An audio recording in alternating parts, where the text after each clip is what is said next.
Hey everyone, this is ABT Audiobook tonight. Today we'll be recording Teen Titans fanfiction, The War Beyond Tamaran, brought to you by ABT. The War Beyond Tamaran by S. Medu. Prologue. Her room was quiet, with nothing more than a low sound of a piano playing from her small stereo, next to her violet cupboard. It was calming, better than the loud noises of explosive and cracking ground that had rung in her ears like a war movie with the volume turned on too high. It was blinding and confusing as she flew through the smoke, catching sight of Robin as he flung himself high with his metal staff. She had floated still, watching him brought his feet down with such force. The man he had kicked had his jaw broken and his teeth knocked out, splattering the ground with blood and saliva. And that was when it happened. A sudden flash of red had blinded her eyes, but it did not stop her from seeing what had happened. Robin, shot on his side, was thrown a few feet, hitting the walls with a small crack noise. He cried his pain. Robin, who had never cried out his pain, who would always stagger to his feet, who would never give up in a fight, who could always stand up again no matter what they threw at him, was awfully still. Starfire could feel her body lose her power as she landed on the cold ground and ran across the street where Robin was. Around her, people were crying and were running for cover. Their faces were a blur around her as she dropped down next to the boy. She could hear Beastboy crying out to them, turning from an antelope into a greenish boy. She could not speak, didn't dare to move him. Her hands were physically shaking. "He is not moving," she cried to Beastboy. He was already by her, looking down to Robin, turning him to lie on his back, showing a big red wound where the gun had torn his skin, a red puddle widening under him, sweat at his temples. She never remembered him looking so pale at night. "Dude," he said, shaking his head slightly. A wash of nausea covered him, and he peeked over his head, eyes darting around, searching. She knew he wanted to call for Raven or Cyborg, but they were busy. "Starfire, take him back to the tower. We cover up here and we'll be right there," he said as clear under the sound of explosive before dashing away, leaving her to protect them from a group of uniformed men. Their eyes were covered with masks of grey and silver. She opened her mouth, begging for anyone to come with her, to tell her what to do with such wound. But Beastboy had already left her. Raven was throwing a bunch of them to the river, and Cyborg blasting them until their body crashed against the thick walls of the city. Ash has fallen around her, like small grey snowflakes that stuffed her lungs, her body half wet from sweat. The ground was hard and sharp under her touch. Robin still gave no sign of gaining consciousness when she slipped her hands under him. She braced herself, praying to the gods, and held him in her arms. He waited nothing, she thought sadly, and shot to the sky. The chilly wind of the night seemed to banner her in her most time of need. Her body felt hot and heavy. She was afraid she would lose her power now. From everything that she felt, fear was something she had dealt regularly, but none like this. "Oh, please, Robin, please be all right," she whispered. Starfire leaned back on her bed. The memory still made her shiver all over. The clothes she was wearing had been piled up just in front of her bathroom, soaked with dirt and blood. Robin's blood. She tossed to the side, hugging her teddy bear, while her memories came flashing back like a wave of cold water. She laid him on the infirmary bed, weak and pale. Also there, his blood had puddled and dripped down from the edge of the metal bed. She ran as quickly as possible, hands shaking while digging for a towel, bandages, and cotton. She cried, eyes watering, and she shook them off brutally. It was no time to cry. It was no time to shake like a child when Robin was laying there dying. "Get hot water!" Suddenly Raven flew in, still dirty from the battle outside. There was no sign of Cyborg or Beastboy anywhere. Her face was steady and calm, though the gashing wound showed her his red meat still pouring out thick blood. She flew out, head filled with her one and only task: hot water. What if he died? What if this was it? And she never had a chance to see his face, to know his name, to know who really was. The kitchen was dark with light coming from the town on the horizon. She could find her way through the kitchen without light, knowing her way automatically from days of trying to cook and make something she admitted Robin would like. She swallowed, realizing her tears had dropped down from her face to the floor. She opened one of the kitchen cabinets and pulled out a silver basin. Her hand shook when it filled with hot water from the crane. "Robin!" She looked up, suddenly cold. But it was Cyborg calling for him from the distance. Beastboy ran behind him when they passed the main sitting room fast, just a silhouette before they disappeared again on the other side. Starfire sat up again, restless. She took her nightgown and walked out of her room, thinking of seeing Robin. The corridor at night was pitch black with cold grey walls that once had made her homesick. But then there was also where she had stood at night talking to Robin when she could not sleep. There was where she felt him touch the tips of her fingers, as if he meant to hold her closer. Sometimes she could not help but think it was just her imagination, but she wanted it to be real.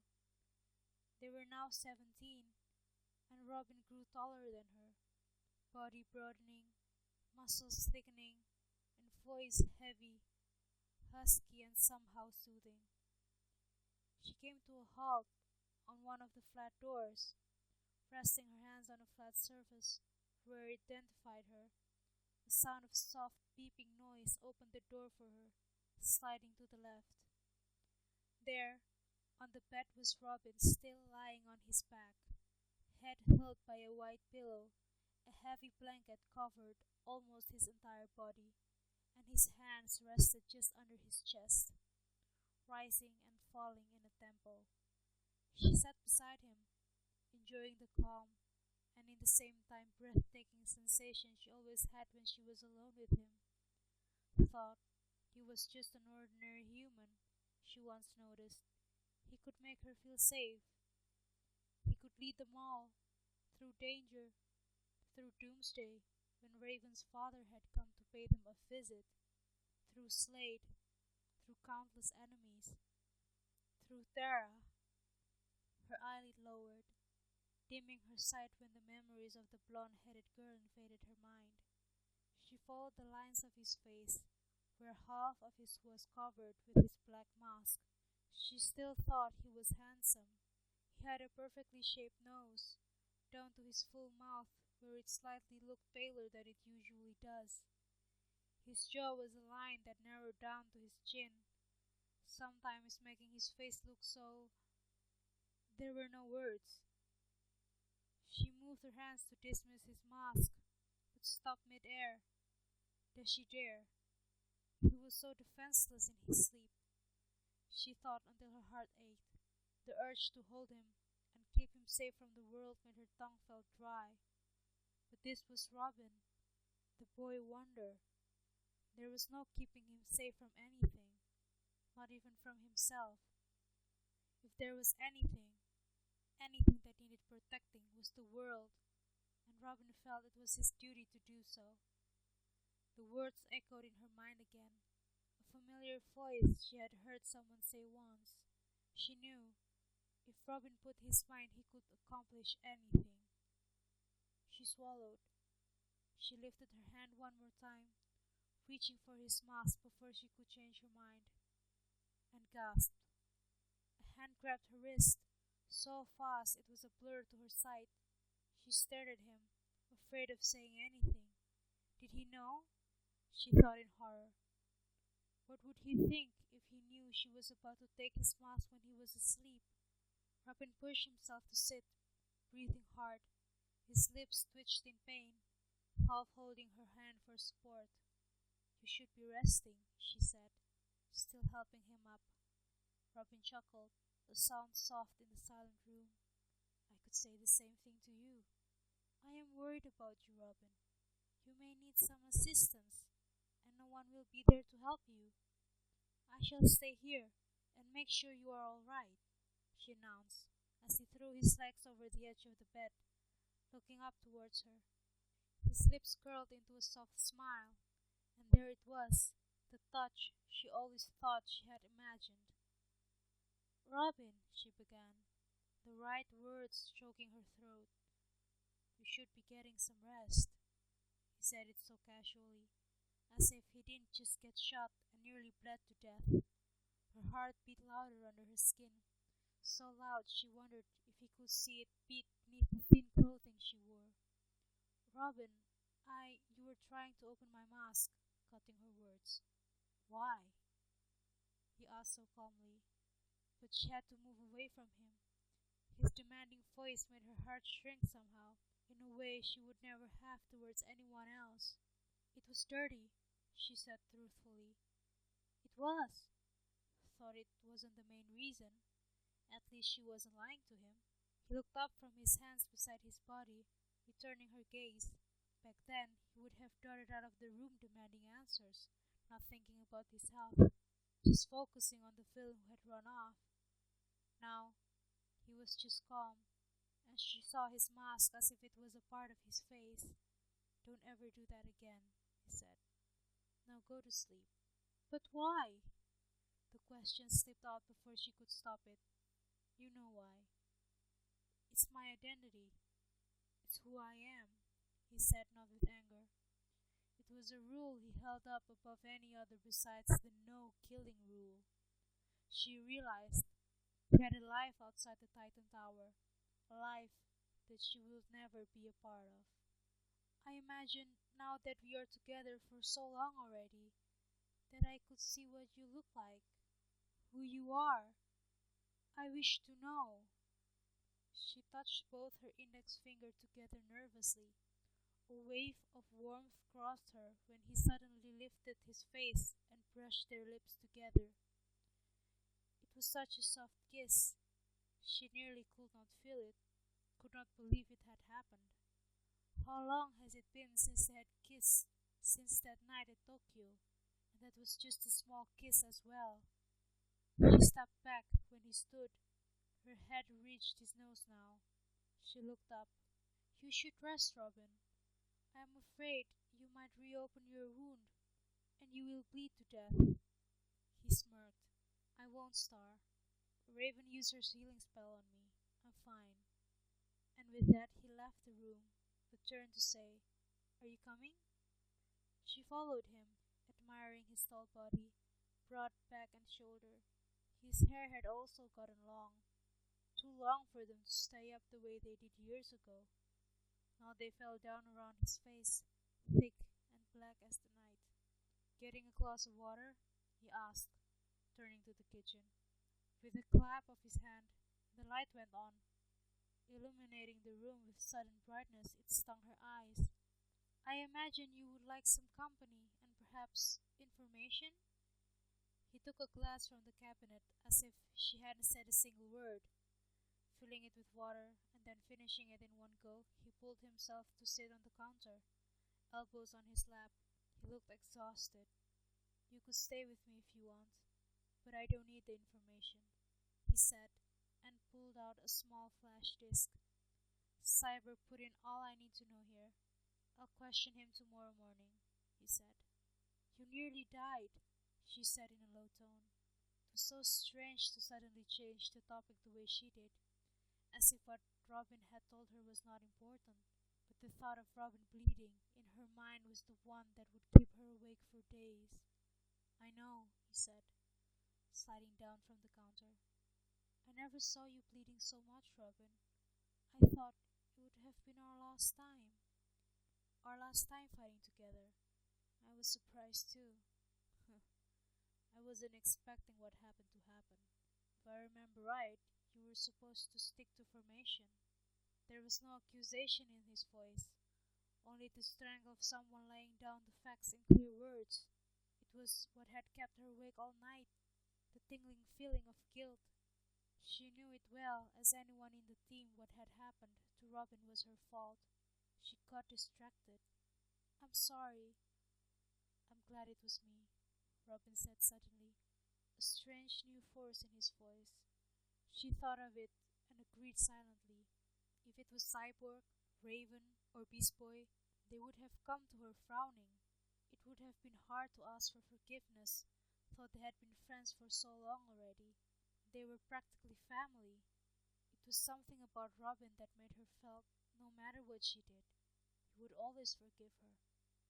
She sat next to him and laid her head on his shoulder. She could feel him tense and relax in a minute after. His head on hers. "Do you forgive me?" "I forgive you. But I need to know what happened. Why weren't you there?" The memory came again as if it had just happened. "There were children nearly crushed by ruins. I wasn't thinking," she said. Robin sat up, holding her hand as if he was assuring her, telling her it was all right. "I knew it was something like that," he smiled. A smile that softened his face, curling on the edge of his lips. Then as fast as it had come, it disappeared, his expression serious again. "I need to ask you something," he announced. "Anything, Robin." "Can all Tamaranian people fly?" he asked. Starfire looked at him quizzically. From all he could have asked, how many people had died? How did they get away? Was anyone else in the team hurt? How was the city? He asked about her people. "Not everyone, Robin. Thought we all have the same genetic influences that make us able to fly, but only the blood of the royal family could use the power to its full potential. For an ordinary Tamaranian to fly must have been influenced by an incredible set of training and concentration. And all you need is just to believe you can." She nodded. He rose to his feet, leaving her cold on the couch to stand next to the window. He was gazing out to the city where the lights sparkled. The light touched the sky like glittering claws, sending sparkles on the ocean surface where it was supposed to be pitch black. It would have looked prettier if the lights were turned off. He turned to her, the lines of his jaw tense. "Then maybe you have a brother, a cousin I don't know of. Like I didn't know you were second for the throne." "Why would you ask such a question? Have you seen one of my people in the streets?" "No," he said. "Maybe." And then, "I don't know. I thought I saw someone flying just above us. A black figure. Slim, tall, and he moved fast, just to see, I think." "Robin, you have been wounded terribly. You could not even move," she began. But Robin would always know what he saw, and if he didn't think it was important enough to think about, he would have thought about other things instead. "Perhaps you were hallucinating," she finished anyway. "Maybe," was all he said before he walked away. Before he left the room, he looked over his shoulder. "You should rest, Star. It's a busy day tomorrow. We have bad guys to track." Without waiting, he left her. She looked at the clock, showing it was 12 o'clock at night. The sound of the bell as the clock strikes 12 filled the room. She turned around suddenly. "Huh, perhaps I am tired," she murmured.